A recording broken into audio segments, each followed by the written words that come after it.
Hello friends, आज पढ़ेंगे mean. Statistics में एक चैप्टर है मीन। मीन होता क्या है? ये मीन का मतलब कि एवरेज वैल्यू किसी भी चीज का। एवरेज वैल्यू जैसे मान लिया कि 5 स्टूडेंट है, 5 स्टूडेंट है। पहले स्टूडेंट का ये स्टूडेंट है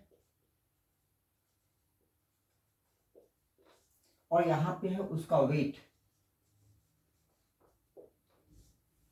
या मार्क्स। कुछ भी ले सकते हो, वेट ले सकते हो, मार्क्स ले सकते हो, कुछ भी ले सकते हो। बस समझना क्या है कि मीन होता क्या है। ये जो मीन है वो होता क्या है? मीन मतलब होता है माध्य। माध्य का मतलब होता है अगर 10 बच्चे हैं, 10 के वजन के बारे में बात करेंगे तो सारे को वजन ऐड कर देंगे और 10 से डिवाइड कर देंगे।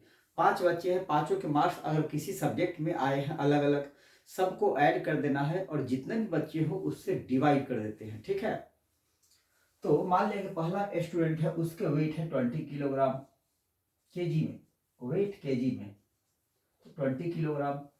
दूसरे का है सपोज 30, तीसरे का है सपोज 40, इस तरह से चौथे का है सपोज 50। ऐसे वेट दिया हुआ है।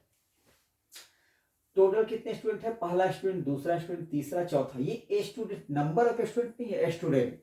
ठीक है, पहले स्टूडेंट का, फर्स्ट स्टूडेंट का ऐसे ले लो। पहले स्टूडेंट, सेकेंड स्टूडेंट, ऐसे में समझोगे आप। थर्ड स्टूडेंट, फोर्थ स्टूडेंट, मतलब 4 स्टूडेंट का यहाँ पे वेट दिया हुआ है। ठीक है, 4 स्टूडेंट का वेट दिया हुआ है। अब कह रहा कि मीन वेट निकालिए कि 20 होगा कि 30 की 40 की 50, 20, 30, 40, 50, ये क्या होगा?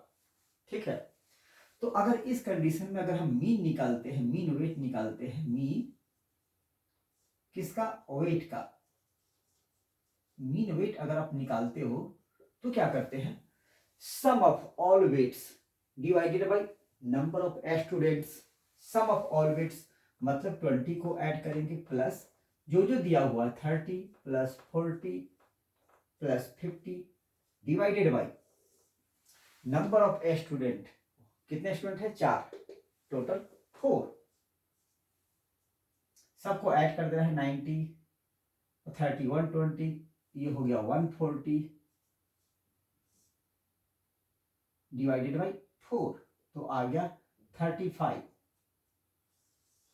तो ये जो 35 किलोग्राम है ये मीन वेट हो गया, एवरेज वेट। ठीक है, अब इसी को आप ऐसे समझो, अगर मान लिया कि डेटा इस तरह से दे दिया जाए, अगर डेटा मीन निकालने के लिए आपको दे दिया जाए, ये तो 4 स्टूडेंट के लिए हो गया और चलो ये वेट के लिए हो गया। कभी कभी क्या होता है कि किसी क्लास में सपोज 20 स्टूडेंट है, ठीक है, और किसी सब्जेक्ट का टेस्ट हुआ, क्लास टेस्ट हुआ, सपोज मैथ का क्लास टेस्ट हुआ, ठीक है, और स्टूडेंट है 20, तो जो मार्क्स हैं वो पासिंग मार्क्स है 20 तक। ठीक है, कोई फेल नहीं हुआ। तो ये जो मार्क्स है, ये मार्क्स आए हैं स्टूडेंट को, और ये है number of student, number of students.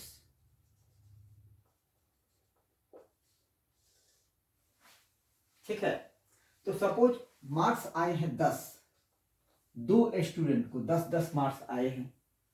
ठीक है, अगर उससे ज्यादा देखेंगे यहाँ पे सपोज 15, तो एक स्टूडेंट को आए हैं 15 मार्क्स। ठीक है, और अगर ले लो आप 16, तो 3 स्टूडेंट को आए हैं 16 मार्क्स। उसी तरह 18, तो 18 मार्क्स आए हैं सपोज 3 स्टूडेंट को, और एक स्टूडेंट ऐसा है जिसको आए हैं 20 मार्क्स। ठीक है, टोटल स्टूडेंट कितने हैं? 2 1 3 3 6 3 9 1 10। सपोज 10 स्टूडेंट हैं, 10। अब ये जो 10 स्टूडेंट है इसी को बोलते हैं फ्रीक्वेंसी, इसी को बोलते हैं एफ, इसको बोलते हैं एफ, फ्रीक्वेंसी। एफ का मतलब होता है फ्रीक्वेंसी।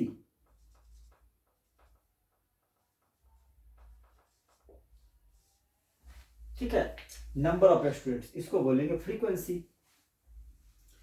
ये है मार्क्स 20, 15, 16, 18, 20। तो इसको आप यहां पे बोल सकते हो एक्स। ठीक है, एक्स से डिनोट करेंगे। ठीक है, अब यहाँ पे 10 मार्क्स आए हैं दो दो स्टूडेंट को, तो इस कंडीशन में हम किसको ऐड करें, किससे डिवाइड करें। ठीक है, चूंकि स्टूडेंट है 10, ठीक है, तो सबके मार्क्स जोड़ेंगे, या तो इसके जोड़ेंगे 10 + 10 plus 15 plus 16 plus 16 plus 16 plus 18 plus 18 plus 18 plus 20 divided by 10, तब आएगा सही आंसर। बात समझ गए। 5 स्टूडेंट अगर रहता है तो सबको ऐड कर देते और 5 से डिवाइड कर देते, अगर सबका एक एक स्टूडेंट होता तो। लेकिन 10 मार्क्स लाने वाले 2 स्टूडेंट हैं, 15 मार्क्स लाने वाले 1 स्टूडेंट है, मतलब इसको हम कैसे ऐड करेंगे। अगर ऐड करना होगा तो 10 को 2 बार, प्लस 15 को 1 बार, प्लस 16 को 3 बार, ऐसे इस तरह से ऐड करेंगे और डिवाइड करेंगे कितने से, 10 से। लेकिन ऐसे नहीं करते हैं, कैसे करते हैं, तो उसके लिए हम लोग क्या करते हैं, हम निकालते हैं एफ एक्स। ठीक है, तो यहां पे एफ आई एक्स आई ऐसे लिख सकते हो। आई मतलब पहले से, F1 मतलब पहले से स्टार्ट करेंगे और जितने भी दिए हुए हो उसी तरह x की वैल्यू कितनी है, क्योंकि 1 2 3 4 5 है, तो यहाँ पे 1 से लेके 5 तक सबको। तो यहाँ FI को डिनोट करते हैं। इसका मतलब हुआ कि इन दोनों का मल्टीप्लीकेशन, इन दोनों को मल्टीप्लाई करेंगे और यहाँ पे लिखेंगे 10 × 2 20, 15 × 1 तो 15, 16 × 3 48, 18 × 3 20 × 1। अब इसको ऐड करना है, इसको ऐड करोगे आप। ठीक है, तो आंसर वही सेम आएगा जो यहां पे हुआ, 10 + 10 plus 15 plus 16 plus 16 plus 16 plus 18 plus 18 plus 18 upon 20 divided by 10। ठीक है, तो होगा यही ऐसे ही, लेकिन ये फॉर्मूला कर दिया गया। अगर बड़ा क्वेश्चन हो, अगर यहाँ पे स्टूडेंट की संख्या ज्यादा हो, ठीक है, किसी गांव का सर्वे करना हो पॉपुलेशन का, या किसी गांव में कोई चीज हो गया हो, मतलब अगर ये नंबर बड़ा हो, इससे बड़ा हो, तो कैलकुलेशन बड़ी हो जाएगी। ठीक है, तो आप कहां तक ऐड करोगे, कितने नंबर को मल्टीप्लाई करते जाओगे, पेज भर जाएगी। तो इसीलिए क्या किया गया है, एक फॉर्मूला निकाल दिया गया है कि अल्टीमेटली फाइनली होता क्या है कि इसको इससे मल्टीप्लाई कर दो तो आ गया 20। अगर 10 को जोड़ 2 बार जोड़ेंगे तब भी 20 आएगा। तो करना क्या, सबको ऐड कर देते हैं, तो इसको बोलते हैं, जब सबको ऐड करेंगे तो इसको बोलते हैं समेशन, मतलब सबका सम इज इक्वल टू, सबको ऐड कर देंगे, 8 और 4 12 और 5 17 का 7 कैरी 1 2 1 3 5 8 और 4 12 और 1 13 और 15 157 अपॉन 10। तो ये तो हुआ 157। अब अगर हम निकालते हैं एक्स डैश, जिसको बोलते हैं मीन, ठीक है, अब ये इक्वल टू क्या होता है, summation of FI XI upon summation F। इसी समेशन F को बोलते हैं, ये है समेशन F, इसी को बोलते हैं N भी बोल सकते हो आप। ठीक है, इक्वल टू 157 डिवाइडेड बाई 10, तो आंसर आ गया 15.7। ये जो 15.7 है, ये क्या है, मीन मार्क्स। ठीक है, 15.7। ठीक है, अब अगर डेटा इस तरह से हो ग्रुप में, ये तो नॉर्मल हो गया। अब अगर मान लिया कि क्वेश्चन इस तरह से हो कि कोई वर्कर है, वो कहीं काम कर रहा है किसी फैक्ट्रियों में, तो बहुत सारे वर्कर होंगे। ठीक है,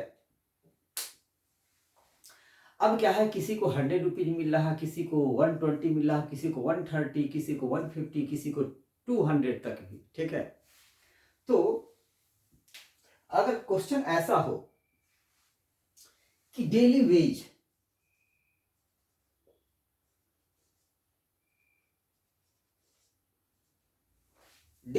हो, ठीक है, रुपए में, किसमें, इन रुपीज, डेली वेज की बात हो रही हो रुपीज में, और नंबर ऑफ वर्कर्स हो,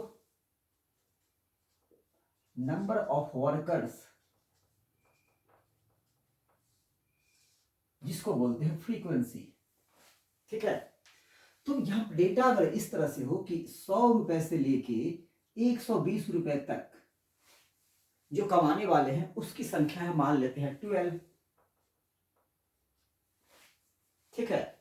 और अगर 120 से लेके 140 तक, अब इसको कमाने वाले की संख्या है कितने, 14 ले लेते हैं। और 140 से 160, और 160 से 180, उसी तरह 180 से 200, 200। ये तो होगा डेली वेज। ऐसा भी तो हो सकता है किसी को मिलता हो 110, 105, 118, तो ये सब इसी में आएंगे। तो वैसे वर्कर कितने हैं, 12। 120 से लेके 180 तक जिसको वेज मिलते हैं वो वर्कर है कितने, 14। और यहाँ पे नंबर कुछ भी हो सकता, 100 की जगह में 1000 ले लो, आप 10,000 ले लो, कुछ भी ले लो, कोई फर्क नहीं पड़ता। सिर्फ कैलकुलेशन में थोड़ी सी फर्क पड़ती, और वो भी कैलकुलेशन कम हो जाता, कम कर सकते हो, क्योंकि इसके बहुत 3 मेथड हैं। तो उस मेथड से 140 से 160 तक मान लेते हैं 8, इसको मान लेते हैं 6, ठीक है। कितने हो गए, 6 12 और 8 20। अब इसको मान लेते हैं 10, ठीक है। तो कितने वर्कर हो गए, 26 और 8 32, 6 और 8 6, ये हुआ 12 और 14, कितने हो गए, 26 और 8 34, और 6 40 और 10 50। मतलब यहां पे फ्रीक्वेंसी कितनी हो गई, यहां पर फ्रीक्वेंसी हो गई, टोटल फ्रीक्वेंसी हो गई 50 वर्कर है टोटल। इसको आप एन भी बोल सकते हो, मैंने बतलाया है, ठीक है। अब हमें निकालना है मीन, ठीक है। तो मीन इसका कैसे निकालते हैं, तो आप क्या करेंगे, ये जो डेली वेज है इसको बोलते हैं class interval,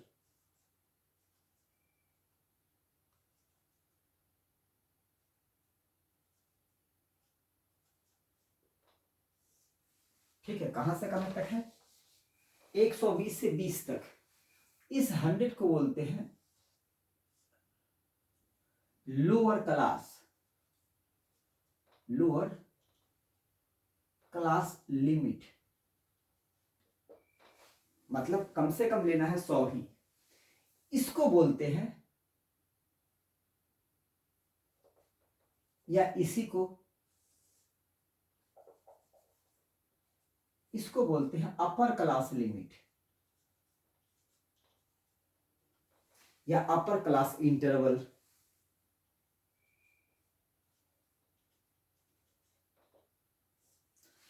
lower class limit, lower class interval, upper class limit, upper class interval कितने हैं, लोएस्ट किसी भी डेटा में 120 से 100 से 120, तो 100 हुआ लोअर, ये हुआ अपर, ठीक है।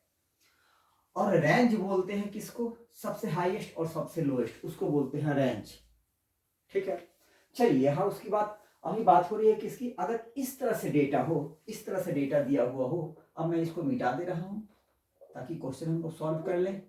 अगर इस तरह से डेटा दिया हुआ हो तो हम कैसे निकालते हैं, तो इसके लिए निकालते हैं, जब किस तरह से डेटा हो ग्रुप में, तो हम निकालते हैं क्लास मार्क, क्या, क्लास मार्क निकालते हैं, जिसको बोलते हैं एक्स। अभी एक्स पता नहीं हुआ है, अब ये एक्स कैसे निकलता है, दोनों को ऐड कर दो आप, 2 से डिवाइड कर दो, इसी को बोलते हैं क्लास मार्क। इन दोनों को ऐड कर देंगे, 100 120 को ऐड करके बीच वाली वैल्यू लेंगे तो क्या हो जाएगा 110, ये हो जाएगा 130, ये हो जाएंगे 150, ये हो जाएंगे 170 और ये होंगे 190।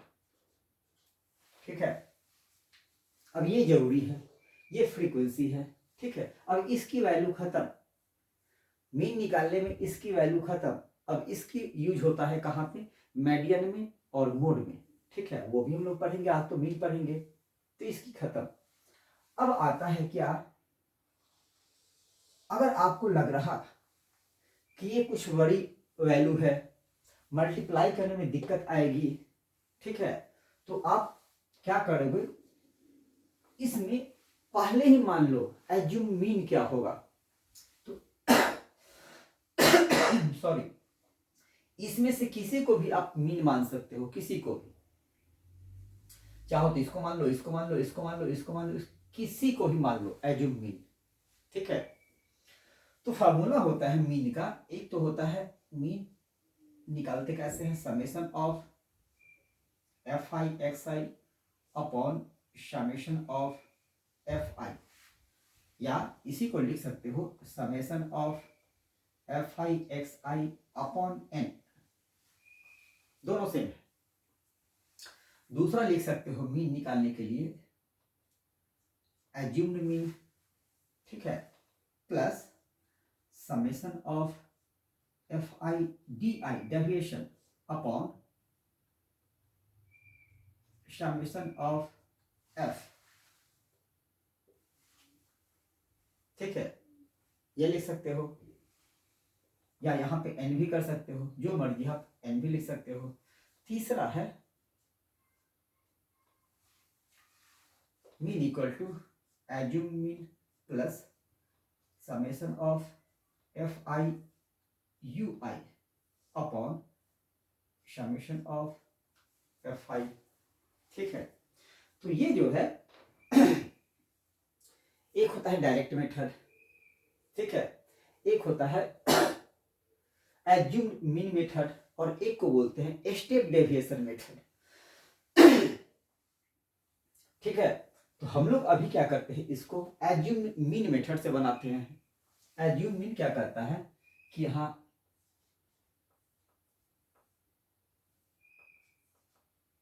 डी इक्वल टू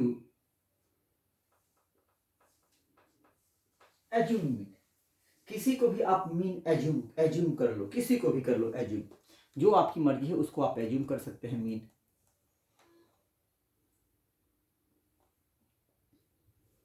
ठीक है, इसमें किसी को मीन एज्यूम कर लो, आपने अगर इसको किया तो, या फिर इसको किया, किसी को भी कर सकते हो। मैंने कहा ना आंसर बिल्कुल वही आएंगे। अगर आपने सपोज इसको एज्यूम किया बीच वाले को, ठीक है, तो क्या करना है, इसमें से इसको माइनस करना है, तो आ जाएंगे -40, इसमें से इसको माइनस करोगे तो आएंगे -20।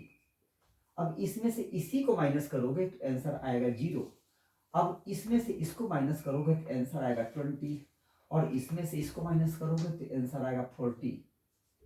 ठीक है, अब इन सबको जोड़ देना है, समेशन ऑफ, सॉरी अभी जोड़ने की जरूरत नहीं, ये तो ये आ गया। अब हम निकालेंगे क्या, इसकी तो यूज है कहाँ, यहाँ पे। अब हम निकालेंगे एफ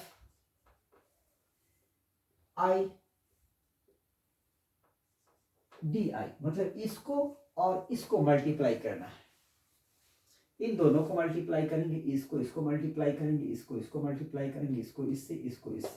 ठीक है, इसको आप जोड़ोगे 0 आ रहे हैं। ठीक है, तो summation of f I D I क्या होंगे, 12 को इससे मल्टीप्लाई करेंगे तो कितना का -480, इसको इससे मल्टीप्लाई करेंगे तो -280, इसको इससे मल्टीप्लाई करोगे तो आंसर आएगा 0, फिर इसको इससे मल्टीप्लाई करोगे तो आएंगे 120, और इसको इससे मल्टीप्लाई करेंगे तो आएंगे 400। ठीक है, अब हमें जरूरत इसी की है, FIDI, हमें जरूरत इसकी है, ठीक है। तो क्या करना है, हम सबको ऐड करेंगे, तो ये आ गया 400 520, ठीक है। ये कितने आ गए 400 और 1 500, 520 प्लस में, और ये बाकी आएंगे माइनस में, इसमें से माइनस करेंगे 420 200 600 और 8 8 160 760 760। अब इसको माइनस करोगे तो आएगा माइनस में आंसर 240 240, ठीक है। तो समेशन ऑफ FIDI क्या आ गया, समेशन ऑफ FIDI आ जाएंगे -240, ठीक है, -240। अब ये एक बार देख ले हम लोग कि क्या हम लोग सही जा रहे हैं कि नहीं। हमने लिया क्या, एज्यूमिन 150, ठीक है। इन सबको पहले ऐड करके लिख देना है। और इस सब के बीच में 20 का डिफरेंस होगा, 20 का 20, ठीक है। अब क्या करना है कि हमें कोई एज्यूम लेना है और इसमें से इसको माइनस करेंगे, तो आया -40 -20 0 20 40। अब क्या करते हैं, इसको इससे मल्टीप्लाई करते हैं, ठीक है। तो 12 4 जा 48 -48, 14 2 जा 28 तो -280, और 8 से 0 को मल्टीप्लाई करेंगे 0, फिर 6 से 20 को 120, और 10 से 40 को 40 10 से 40 को, तो आंसर आएंगे कितने 400। दोनों को ऐड करना है, दोनों को ऐड करना है, माइनस करना है, तो आंसर आया कितना -240, ठीक है। तो अब मीन निकालेंगे हम, x अगर निकालते हैं तो फार्मूला होता है a plus summation of FIDI upon n, ठीक है। तो इक्वल टू a कितना एज्यूम किए हो 150 माइनस सॉरी प्लस, यहाँ आएंगे -240 डिवाइडेड बाई n कितना है 50, तो इक्वल टू क्या हो जाएंगे 150 माइनस, इसको डबल कर दो, इसको भी डबल कर दो, तो ये क्या आ गया 480 अपॉन 100। वो इसीलिए ताकि कैलकुलेशन में आसानी हो, 50 हो तो हम डबल कर दिए 100, 240 इसको भी डबल कर देंगे तो होगा 480। अब ये आसान हो जाएगा आपको सॉल्व करना, 150 माइनस 4.8 तो आंसर क्या आएंगे 145.2। ये आ गया आंसर आपका 145.2। ये आ गया अपना मीन वैल्यू इसका, ठीक है। एक फॉर्मूला और होता है इस तरह से into D,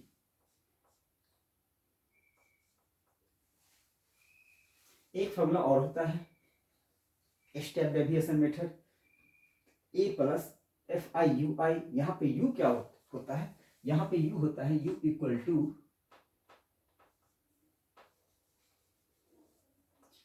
d upon h, और d क्या होता है आपने देखा x डैश माइनस a, ठीक है। तो u फाइनली u क्या लिख सकते हो, u ऐसे भी लिख सकते हो आप, u इक्वल टू ऐसे लिख सकते हो u equal to xi minus a upon h। यहाँ पे जो है u यहाँ पे d अपॉन h, और d क्या होता है x डैश माइनस a, यहाँ पे लिख दिया x dash minus a upon h, और फिर h से मल्टीप्लाई कर दिया उसी को, ठीक है। तो ऐसे आप निकाल सकते हो। तो इससे क्या है स्टेप डेविएशन में क्या होता है कि बड़े बड़े वैल्यू को हम छोटे छोटे कैलकुलेशन करके कर सकते हैं। ऐसे क्या होता कि हमें इसको फिर इससे मल्टीप्लाई करना होता, इसको इससे मल्टीप्लाई करना होता, इसको इससे मल्टीप्लाई करना होता, 6 को फिर 170 से मल्टीप्लाई करना होता, तो ऐड करते तो काफी हजारों में आ जाता है ना। तो इसीलिए ये निकाला गया है एज्यूम मीन मेथड, इसको बोलते हैं assume mean method. Assume mean पहले एज्यूम करते हैं, ठीक है। अब बारी आती है स्टेप डेविएशन मेथड की, ठीक है। तो वो भी इजी है। तो चलिए स्टेप डेविएशन और मेडियन और मोड काफ़ी इजी है। मेडियन तो बहुत इजी है, मोड उससे भी ज़्यादा इजी है। तो आप आज ये सीख लीजिए, कल हम सिखलाते हैं आपको स्टेप डेविएशन मेथड से कैसे मीन निकालते हैं और बड़े बड़े डेटा का मीन हम लोग निकाल सकते हैं, ठीक है। और एक मीडियन होता है, ये सारे आते हैं किसमें, इन सबको बोलते हैं सेंट्रल। ये जो जितने आपने देखा, मीन या फिर मीडियन ले लो या फिर मोड ले लो, ये तीनों आते हैं सेंट्रल टेंडेंसी। आप पढ़ोगे, नेक्स्ट लेवल पे जाओगे तो आप इसको पढ़ेंगे हम सेंट्रल टेंडेंसी, ठीक है। इसी का मतलब हुआ कि मीन, मीडियन और मोड किसी भी डेटा का निकालना। मीन वो डिफाइन करता है एवरेज वैल्यू, ठीक है। मीडियन मतलब सेंट्रल वैल्यू बीच वाली, और मोड मतलब वो वैल्यू जो सबसे ज़्यादा बार हो किसी डेटा में, उसको बोलते हैं मोड। तो चलिए, अगर पसंद आई हो तो प्लीज़ लाइक और सब्सक्राइब करेंगे। मैं बस इतना ही उम्मीद करता हूँ आप लोगों से। धन्यवाद।